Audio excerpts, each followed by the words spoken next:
Morning पंजाबियो, तुसीं देख रहे हो ABP साझा ते हर रोज़ की तरह लैके हाज़र हाँ पंजाब ते देश विदेश दी खबरां। शुरुआत करते हैं पंजाब तो। संगरूर दे विच पिछले 3 दिनों तो बोरवैल के अंदर फसे फतेहवीर सिंह नूं बचाउण दे लई कोशिशां लगातार जारी है।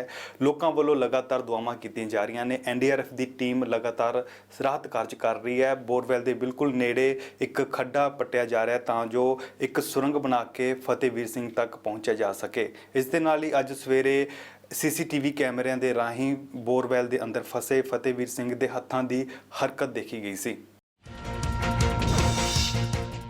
संगरूर के पिंड भगवानपुरा च 150 फुट बोरवैल अंदर डिगे मासूम फतेहवीर नूं बचाउण दी कोशिशां तीसरे दिन भी जारी है।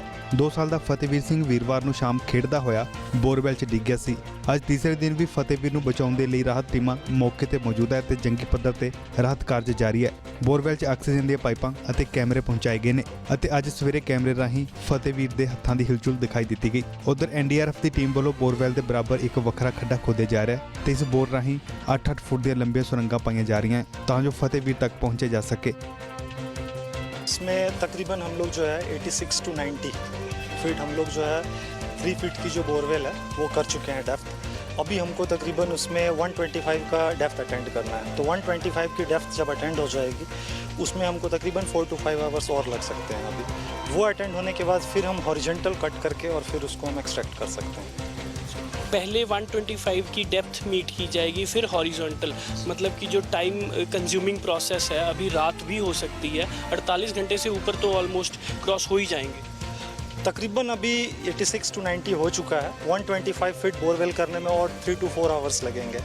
जैसे ही हम उस फीट उतनी डेप्थ अटेंड कर लेते हैं उसके बाद इमीडिएटली जो है हमको जो हॉरिजॉन्टल कटिंग है उसमें half an hour to 45 minutes hardly लगना है। उसको मीट करके फिर हम उसको एक्सट्रैक्ट कर सकते हैं ईजिली। अच्छा शशि जी, एक आपने दूसरी भी थ्योरी इम्प्लीमेंट करने की कोशिश की थी, उसको हुक से दोबारा से उठाने की कोशिश की थी वैक्यूम के ज़रिए, जो मिट्टी है उसको हटाकर। क्या वो मटेरियलाइज नहीं हुई? नहीं, उसमें हम बार बार उसको कोशिश कर रहे हैं कि चूँकि उसका हाथ एंकर है और हम उसको पुल अप करने की कोशिश कर रहे हैं। जितनी बार भी इसमें डेप्थ किया जा रहा है, साइड में बोरवेल डाली जा रही है अंदर, तो उसको हम कोशिश कर रहे हैं कि कभी भी अगर हल्का सा भी लूज़ हो तो हम उसको पुल अप कर सकें। ये कोशिश लगातार जारी है। कभी भी अगर वो हल्का भी लूज़ होता है, उसके आसपास की सॉइल अगर लूजन होती है, वो किसी चीज़ में अगर फंसा हुआ है, उससे अगर वो निकल आता है तो हम उसको बाहर पुल अप कर लेंगे। ये कोशिश हमारी लगातार जारी है। साथ में ये दूसरी टेक्निक वो तो अपना ही रहे हैं, इस पर हम लगातार कोशिश कर रहे हैं कि जैसे ही अगर वो थोड़ा सा भी फ्री होता है हम उसको पुल अप कर लें। उधर इस पूरे घटनाक्रम से पंजाब सरकार निगाह टकाई बैठी है। विजेंद्र सिंगला ने कहा कि राहत कार्य पूरे ही ध्यान नाल किया जा रहा है तां जो कोई गलती ना हो सके। जेकर कोई अजिही गलती होंदी है तो बोरवेल के अंदर फंसे बच्चे नूं नुकसान पहुंच सकता है। जब से ये घटना हुई है, जब से ये मालूम पड़ा है कि ये बच्चा इस छोटे बोर के अंदर गिर गया है, तभी से डिस्ट्रिक्ट एडमिनिस्ट्रेशन ने NDRF के लोगों के साथ संपर्क कर इसके ऊपर अपना कारगुजारी शुरू किया। और आप भी समझ सकते हैं ग्राउंड पर जब आप सब लोग इसको देख रहे हैं कि किस प्रकार से एक बड़ा पाइप उसके साथ में डिग करने की कोशिश की जा रही है। और क्योंकि बच्चा 120 फुट के लगभग फंसा हुआ है, 120 फुट गहरा फंसा हुआ है, तो इसके लिए उस बड़े पाइप को उसके संग में नीचे लेके जाने में मैनुअली काम हो रहा है। क्योंकि अगर इसको JCB के साथ काम करो तो कई बार दूसरी तरफ से अगर मिट्टी धंस जाएगी तो हो सकता है, क्योंकि वो जो बोर है वो भी बहुत पुराना लगा हुआ है। कैप्टन अमरिंदर सिंह और नवजोत सिंह सिद्धू विचाले पैदा हुए विवाद से अकाली दल सियासी रोटियां सेकता नजर आया। अकाली दल के लीडर बिक्रम मजीठिया ने कहा कि कैप्टन अमरिंदर सिंह का नवजोत सिंह सिद्धू तो स्थानक सरकारां विभाग होना गलत फैसला सी। इस दे नाल बिक्रम मजीठिया ने नवजोत सिंह सिद्धू ते तंज कसदे हुए कहा कि सिद्धू नूं वड्डी जिम्मेवारी मिलनी चाहिए है, सिद्धू नूं राहुल गांधी की थां ते लगा देना चाहिए। मैं तो आप कैप्टन साहब का समझदा कि फैसला नहीं ठीक कि एडा काबिल मंत्री ਉਹਨੂੰ हटा देना जिन्हें 6000 करोड़ मेरा तो काब लिखो जी, मैं तो कह रहा उन्होंने जो उन्होंने दसिया कि 6000 करोड़ मेरे तो सदा ही मित्र रहेंगे जी, तो गति जावांगे उन्होंने इस तरीके का फैसला लेना। और मैं समझदा उन्हां दी काबलियत नूं वेखदिआं उन्हां नूं महकमा बिजली का दिता, इसलिए जिन्ना चिर बिजली आउंदी उन्ना चिर उहदा स्वाद लै लो। ਮੁੜ ਕੇ ਤਾਂ ਪਾਵਰ ਕੱਟ ਹੀ ਹੋਣਾ ਸਭ ਦਾ।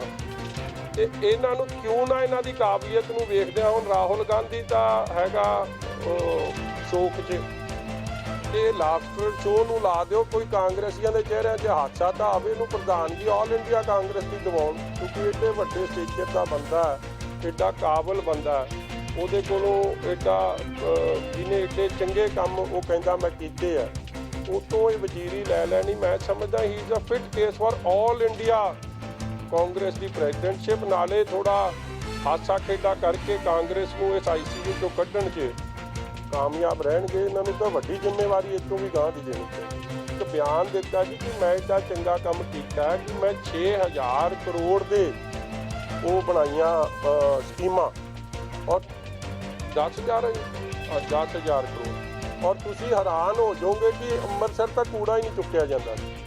ਤੇ ਇੱਕ ਜਿਹੜੀ ਉਹ ਪਾਰਕ ਹੈ ਆਪਣਾ ਮਹਾਰਾਜਾ ਰਣਜੀਤ ਸਿੰਘ, ਜਿਹੜੀ ਉਹ ਰਾਮਬਾਗ ਮੇਨ ਉਹ ਸੜਕ ਮਾਲ ਰੋਡ ਵਾਲੀ, ਉਹ ਵਿੱਚ ਹੀ ਡਿੱਗੀ ਨੂੰ ਪਤਾ ਨਹੀਂ ਇਹਨਾਂ ਦੇ ਸਮੇਂ 'ਚ। ਤੁਸੀਂ ਵੇਖੋ ਮਾਲ ਰੋਡ ਮਤਲਬ ਲਾਰੈਂਸ ਰੋਡ ਦੇ ਚੁਰਾਹੇ ਤੋਂ ਮਾਲ ਰੋਡ ਦੀ ਸਭ ਤੋਂ ਮੋਸਟ ਵਿਜ਼ਿਟਡ ਸੜਕ ਸੀ, ਉਹਨਾਂ ਤੋਂ ਹੀ ਨਹੀਂ ਰਿਪੇਅਰ ਹੋ ਸਕੀ। ਇਸ ਲਈ ਇੱਕ ਬੰਦਾ ਤਾਂ ਦੇਖੋ ਬੜਾ ਕਾਬਲ ਹੈ ਕਿ 10,000 ਕਰੋੜ ਗਏ ਕਿੱਥੇ, ਇਸ ਗੱਲ ਦੀ ਵੀ ਇਨਕੁਆਇਰੀ ਹੋਣੀ ਚਾਹੀਦੀ, ਆਏ ਕਿੱਧਰੋਂ ਤੇ ਗਏ ਕਿੱਧਰ ਨੂੰ। ਨਾਲੇ ਉਹਨਾਂ ਦੀ ਕਾਬਲੀਅਤ ਦੇ ਹਿਸਾਬ ਨਾਲ ਉਹਨਾਂ ਨੂੰ ਇੱਕ ਪ੍ਰਧਾਨ ਆਲ ਇੰਡੀਆ ਕਾਂਗਰਸ ਕਮੇਟੀ ਦਾ ਬਣਾਉਣਾ ਚਾਹੀਦਾ। ਮੈਂ ਤਾਂ ਆਪ ਕੈਪਟਨ ਸਾਹਿਬ ਤੋਂ ਬਹੁਤ ਔਖਾ ਕਿ ਮੇਰੇ ਮਿੱਤਰ ਪਿਆਰੇ ਨਾਲ ਇਹ ਫੈਸਲਾ ਉਹਨਾਂ ਨਾਲ। ਉਧਰ ਬਿਕਰਮ ਮਜੀਠੀਆ ਨੇ ਸਿੱਟ ਦੇ ਮੈਂਬਰ IG ਕੁੰਵਰ ਵਿਜੇ ਪ੍ਰਤਾਪ ਤੇ ਸਵਾਲ ਖੜੇ ਕੀਤੇ ਨੇ। ਬਿਕਰਮ ਮਜੀਠੀਆ ਨੇ ਇਲਜ਼ਾਮ ਲਗਾਇਆ ਕਿ ਕੁੰਵਰ ਵਿਜੇ ਪ੍ਰਤਾਪ ਅੰਤਰਰਾਸ਼ਟਰੀ ਪੱਧਰ ਤੇ ਸਿਆਸਤ ਕਰ ਰਹੇ ਨੇ ਤੇ IG ਦੀ ਕਾਰਗੁਜ਼ਾਰੀ ਤੋਂ ਇਵੇਂ ਲੱਗਦਾ ਕਿ ਬਾਕੀ ਅਫਸਰ ਕਾਬਲ ਨਹੀਂ ਹੈ। I have also read that post of his and he is basically trying to say कि बाकी ਜਿਹੜੇ ਅਫਸਰ ਨੇ ਕਿ ਚਾਹੇ ਉਹ ਪ੍ਰਬੋਧ ਕੁਮਾਰ ਨੇ, whether it is Arun Pal who are his seniors, Prabodh Kumar the ADGP who is the chairman of SIT, whether it is Arun Pal ji, whether it is Tinder, whether it is Pupinder, they are not capable enough. And he has basically mentioned that because they have given a dissenting note against his how he has not taken them into confidence, how he is behaving in an illegal fashion. Otherwise, if it was of such international and such levels, he is just trying to say that the other members of the SITs are jokers. They are not capable enough, and only this Johnny Kunwar Vijay Pratap, who's of international fame, understands everything. So we will see now. This is more, you should ask this question to the DGP, because he's also mentioned that DGP also is not of international level, he's also national level, he's also a joker. That's what I think. If you read the implication, it's basically trying to say that my senior officer is not capable enough. ਵੇਲਾ ਹੋ ਗਿਆ ਇੱਕ ਛੋਟੀ ਜਿਹੀ break ਦਾ, ਮਿਲਦੇ ਹਾਂ break ਤੋਂ ਬਾਅਦ।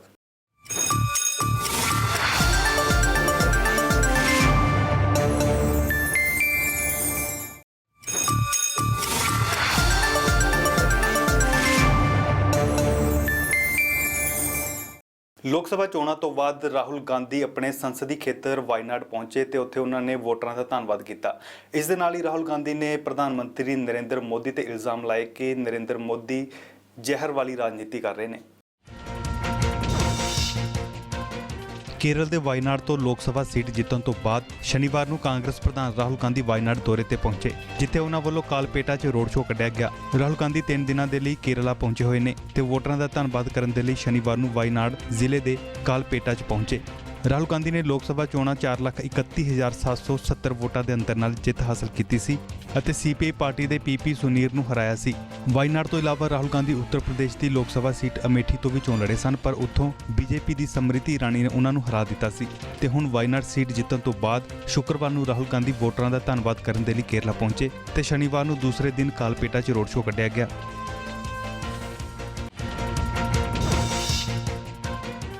ਇਸ ਦੌਰਾਨ ਰਾਹੁਲ ਗਾਂਧੀ ਨੇ ਕਿਹਾ ਕਿ ਸਾਡੇ ਸਾਰੇ ਦਰਵਾਜ਼ੇ ਵਾਇਨਾਡ ਤੇ ਹਰ ਇੱਕ ਵਿਅਕਤੀ ਲਈ ਖੁੱਲ੍ਹੇ ਨੇ, ਫਿਰ ਚਾਹੇ ਉਹ ਕਿਸੇ ਵੀ ਉਮਰ ਦਾ ਹੋਵੇ, ਬੇਸ਼ੱਕ ਕਿਤੋਂ ਹੀ ਆਉਂਦਾ ਹੋਵੇ ਅਤੇ ਚਾਹੇ ਉਹ ਕਿਸੇ ਵੀ ਪਾਰਟੀ ਦੀ ਵਿਚਾਰਧਾਰਾ ਨਾਲ ਸੰਬੰਧ ਰੱਖਦਾ ਹੋਵੇ।